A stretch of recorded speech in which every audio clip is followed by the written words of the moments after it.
കലയുടെ സുമസൗഗന്ധികളിവിടം വിരിഞ്ഞു പൂത്തുലഞ്ഞു കവിതകളുടെ താളലയങ്ങളിൽ ഈ മണൽപുരി അലിഞ്ഞു. Respected chief guest and my dear friends, Assalamu alaikum.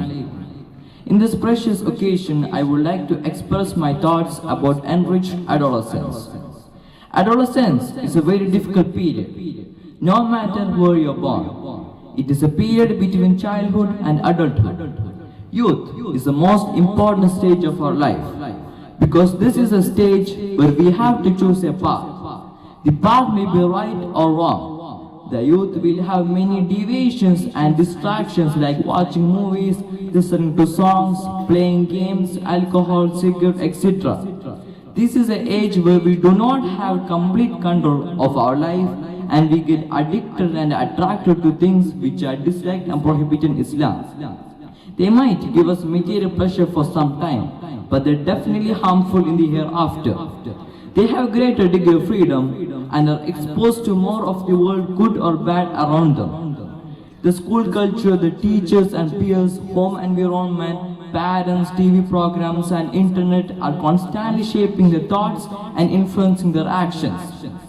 The parents must play a very important role in bringing the child to the right path so that they might be successful in this world and hereafter. And they should ensure that their child do not adopt the wrong path. Thinking about bringing the child back to the right track after a certain time would be very difficult. The parents must mold their children in such a way that they become successful in this world and the hereafter.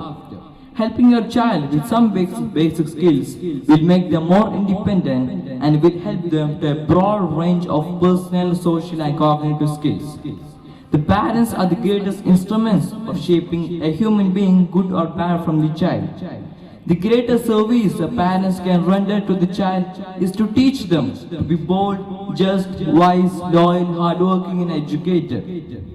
We have an advantage in helping our youth by making the use of teachings of our Prophet Muhammad sallallahu alaihi wasallam. Prophet Muhammad sallallahu alaihi wasallam has told about 7 people who will get shelter of Allah subhanahu wa ta'ala on the day of judgment. And one of them is that وَشَابٌ نَشَأَ فِي عِبَادَةِ اللَّهِ, a young person who spends his youth under the service and worship of Allah subhanahu wa ta'ala. He will be the one who will get shelter of Allah subhanahu wa ta'ala on the day of judgment. Prophet Muhammad sallallahu alaihi wasallam has also said, نِعْمَتَانِ مَغْبُونٌ فِيهِمَا كَثِيرٌ مِنَ النَّاسِ الصِّحَّةُ وَالْفَرَاغُ. There are 2 things which people do not recognize the greatness until they lose them: their good health and their youth. Prophet Muhammad sallallahu alaihi wasallam has also said, إِنَّ اللَّهَ يُحِبُّ شَابَ التَّائِبَ. Surely Allah loves the young person who spends his youth under the obedience of Allah subhanahu wa ta'ala. The son of Adam will not pass away until he is asked about 5 things. And one of them is that وَعَنْ شَبَابِهِ فِيمَا أَبْلَاهُ, and how did he utilize his youth.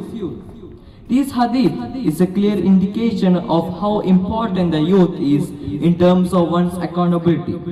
Thus, one should make full use of this time as person is energetic and can make its God happy.